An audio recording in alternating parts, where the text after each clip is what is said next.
Just Grandma and me. I loved my grandma. She used to bake me cookies. The kind with the chocolate chips. When Mom said I couldn't have them anymore, Grandma still baked them and let me eat them before Mom came home from work. At night, Grandma used to read me bedtime stories, not those stupid fairy tale ones. Grandma told me ghost stories. They were gory and grotesque and, most of all, exciting. We would stay up at night and talk for hours and hours. She was like my best friend. Mom was always yelling at me and complaining about every little thing I did. Grandma always stuck up for me. Whenever Mom said I had to do my homework, Grandma would always help me, and sometimes she would even do my homework for me. Even though Grandma didn't have a job, she was always buying me presents. All Mom and Dad did was complain about how we didn't have any money and everything cost so much and how I needed to behave myself. Grandma never said a bad word about me. But what I liked best about Grandma was that she never punished me like Mom and Dad did. She let me do whatever I wanted to do. Sometimes Mom and Dad would lock me in my room, but when they went out, Grandma would come up and let me out. Those are the reasons why I loved my grandma more than everyone else in the whole wide world. Every day, I would run home from school to see what kind of cookies or treats Grandma had for me. Then, one day, all of that changed.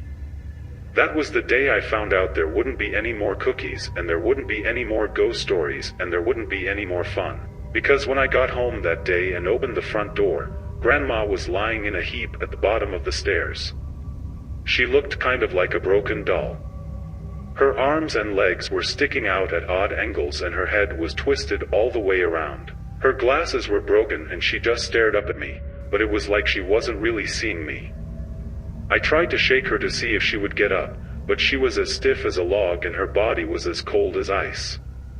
No matter how much I shook her and shook her, she just wouldn't get up. I knew it was bad when I couldn't hear her heart beating. I listened harder and harder, but I still couldn't hear anything. I don't remember much after that. I just sat there and waited for Mom and Dad to get home. They started crying and they called the police. Later, some men came to take Grandma away. I heard them saying she fell down the stairs. After Grandma went away, things started to get bad. Mom was crying all the time and Dad started drinking. At night, I heard them yelling at each other. Dad was complaining about Grandma. He said she spoiled me. I never did like Dad. He was always mean and the drink just seemed to make him meaner. Sometimes, when I did something bad, Dad would hit me and send me to my room. I didn't like that at all. I started wishing Grandma was there so things could go back to how they were before. Mom didn't talk very much and she stopped going to work.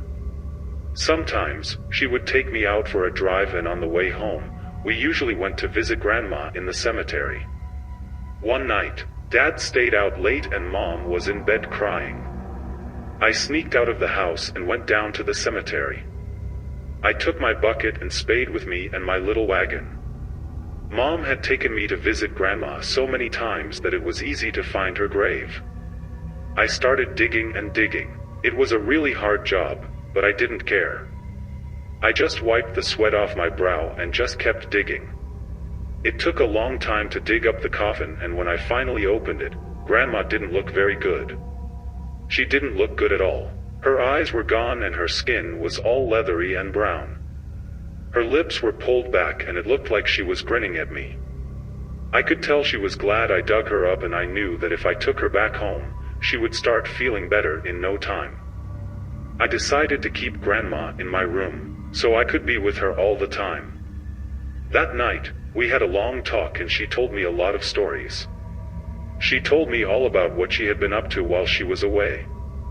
I told her how Dad had gotten really mean and she said she knew what to do about Dad. We had to be quiet when I heard Dad come home. He was stumbling up the stairs like he usually did after he had been drinking. He made so much noise, he must have woken Mom up. A few minutes later, I heard Mom and Dad fighting and it was worse than it had ever been. Then, I heard Mom screaming. I ran into their room and saw Dad beating Mom with a belt. Then he started choking her. Before I could do anything, Mom stopped moving and Dad started telling her to get up and stop pretending. He shook her and shook her, but she still didn't get up. Then he noticed me standing in the doorway.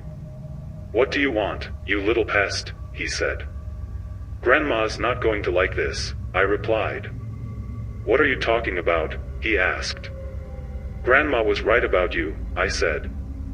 "You never were any good and you're only going to get worse. Grandma's in my room right now and she knows what you did." I don't think he believed me, but he had to see for himself. He pushed me out of the way and stormed into my bedroom. That's when Dad got the shock of his life. Grandma was sitting there, grinning at him. "Oh my God," he gasped. Grandma had already told me what to do about Dad. She even told me which drawer the meat cleaver was in. While Grandma kept Dad distracted, I was able to creep up behind him.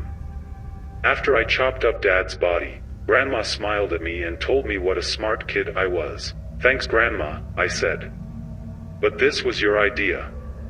You're the smart one." After that, it was just Grandma and me. It was even better than it had been before. We had such a great time together and there was no one around to bother us. We stayed up all night and talked and Grandma told me ghost stories.